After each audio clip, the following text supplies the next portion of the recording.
Mealtimes have become a battlefield.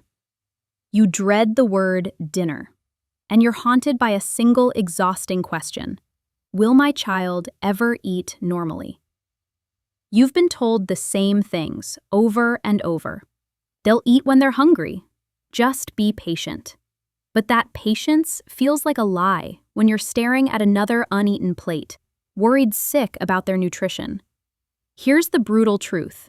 The old advice is the villain. It was designed to fail. It pits you against your child and turns food into a weapon. But what if you could declare a ceasefire? What if I told you that you are not failing? You've just been using the wrong playbook. Over a quarter of young children are picky eaters, so you are in a massive, silent club of stressed-out parents. But recently, science decided to rewrite the rulebook. Researchers synthesized years of data to answer one critical question. What actually works? Forget the myths. The answers they found are powerful, a little weird, and they reveal that the path to adventurous eating starts far away from the dinner table. You're about to get the new playbook. Imagine being able to see the future, to know exactly which strategies would work for your child. That's essentially what a groundbreaking 2025 systematic literature review did. Instead of running one small test, scientists gathered and analyzed a mountain of studies on picky eating in children aged 1 to 5. They were looking for the patterns, the hidden gems, the tactics that worked time and time again across thousands of kids. They cut through the noise and emerged with 8 core interventions that consistently win the war against picky eating. These aren't just theories. They are the proven best of the best. And now, they're yours. Intervention 1. Utilize repeated taste exposure. The first strategy is so simple it feels like a trick. It's called repeated taste exposure. When your child rejects a food, your instinct is to stop serving it. You think, okay, we hate carrots. The research is screaming, this is a huge mistake. Their brain isn't saying, I hate it. It's saying, I don't know it. That suspicion is an ancient survival instinct that sees new things as potential poison. Psychologists call this the mere exposure effect. But let's call it the pop song principle. The first time you hear a new song on the radio, it's just noise. The 10th time, you might tap your foot. After 20 times, you're singing along in the car. It's the exact same for food. The goal is to make the new food boringly familiar. So serve one single pea, a sliver of apple. Put it on their plate next to their safe foods, and then, this is the hardest part, say nothing. No bribes, no pressure. You're just making the unknown known. A 2025 review confirmed this low-pressure repetition is one of the most powerful tools we have. But what happens when the fear isn't just about the newness of the food, but the slimy, squishy, or weird feel of it? Intervention 2. Encourage sensory learning. Our second strategy is going to get messy, and that's the entire point. You have to let your child play with their food. For so many kids, picky eating isn't an attitude problem, it's a sensory one. The squishy burst of a tomato in their mouth can feel as jarring as putting a live spider in there. No amount of reasoning can fix that. You have to desensitize them. The 2025 review highlighted sensory learning, engaging food with hands, eyes, and nose, as a proven therapy. This isn't a meal. This is play. It happens away from the table with zero expectation of eating. Fill a bin with dry pasta and let them scoop it. Let them paint with yogurt on a tray. Let them mash berries with a fork just to see the cool patterns it makes. You get your hands messy first. You model curiosity. You show them these textures are fun, not frightening. You are literally building a bridge from ew to ooh, one positive memory at a time. Research shows this is a non-negotiable step toward acceptance. Okay, so now they're comfortable touching the food. But how do you create an environment where they feel safe enough to actually eat it? Intervention 3. Practice mindful eating. Think about the vibe at your dinner table right now. Is it tense? Stressed?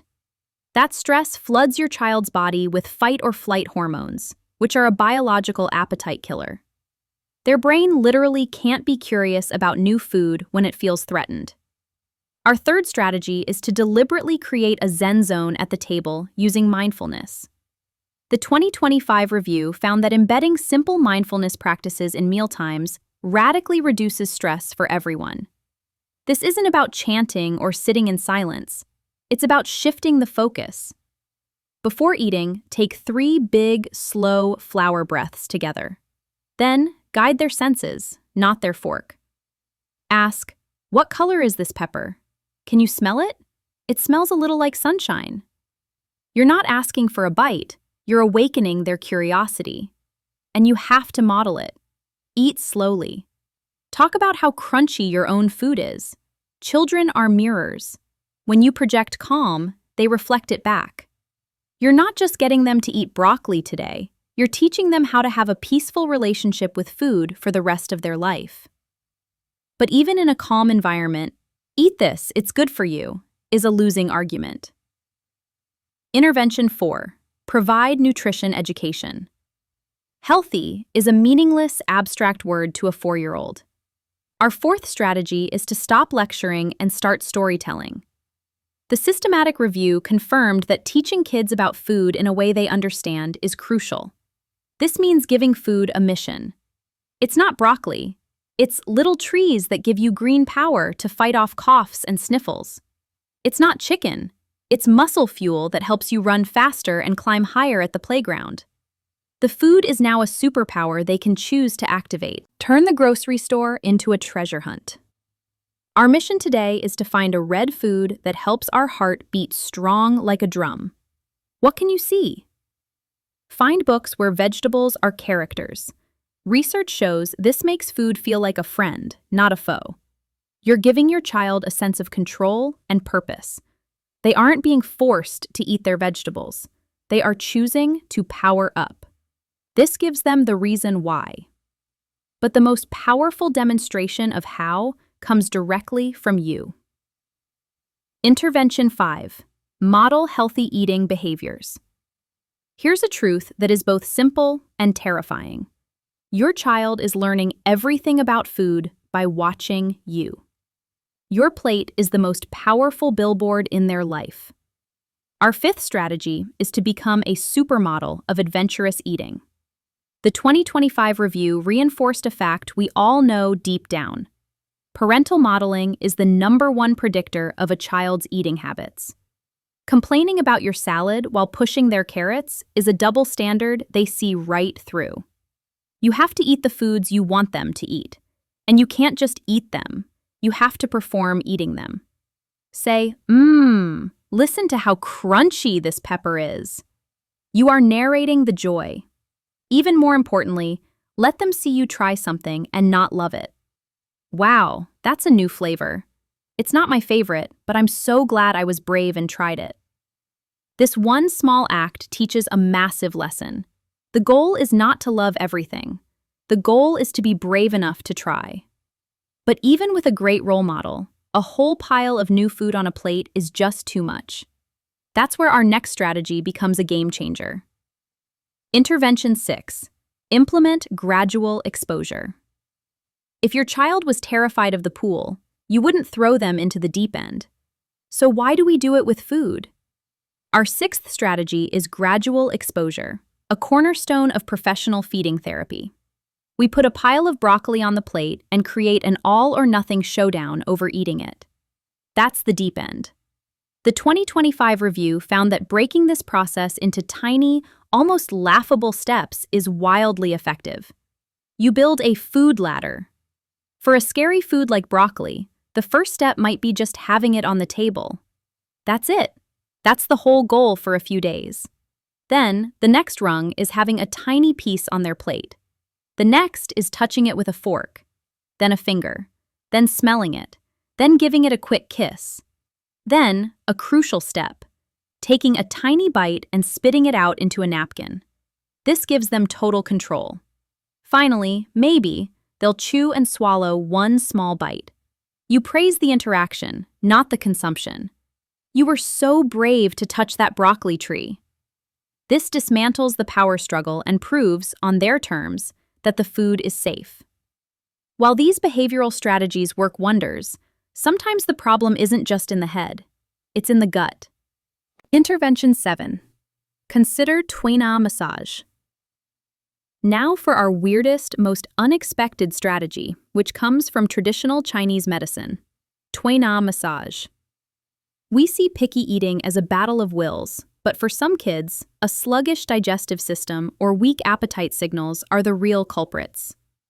The 2025 systematic review identified Tuina, pronounced Tuina, as an effective complementary therapy. It's a specific, gentle massage on the abdomen, back, and hands. The technical idea is that it regulates the body's energy, or qi, to improve digestive function. Here's a simpler way to think about it. If your child's digestive system is like a sleepy, slow-moving river, Tuina is like gently clearing out the logs and debris so everything can start flowing strongly again, which can naturally wake up their appetite. Now, to be crystal clear, this isn't something to try from a video. This requires a licensed acupuncturist or a therapist certified in pediatric Tuina. Talk to your pediatrician first, but know that solutions can come from places you never thought to look. Our final strategy takes this whole body approach and applies it to the whole family. Intervention 8. Involve the whole family. We have to stop treating picky eating like it's one person's problem. When we make a separate, special meal for a child, we're putting a giant spotlight on them and accidentally labeling them as the difficult one. The 2025 review confirmed that success is most lasting when we reframe this as a family mission. Your new goal: shifting from fixing our picky eater to becoming a family of food explorers. The golden rule is this: you cook one meal for everyone, period.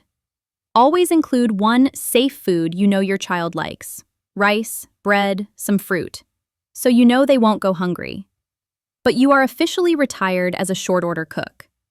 Involve your child in the actual cooking. Research shows that kids who wash the lettuce or stir the batter are way more likely to try the result. Make exploring a family game. Everyone tries the new food and rates it. The focus is now on a shared adventure. This creates positive peer pressure and a team environment where your child is no longer the problem, but part of the solution. From letting them paint with pudding to becoming a family of explorers, every one of these strategies shares a single, powerful secret. Release the pressure. Stop fighting. The war is won not by forcing bites, but by patiently and playfully dismantling the wall of fear, one tiny brick at a time. Pick just one of these ideas to try this week. You aren't just teaching your child how to eat. You are rewiring their brain for a lifetime of health and curiosity. You've got this. If this was helpful, please like, subscribe, and tell me in the comments which cure you're going to try first.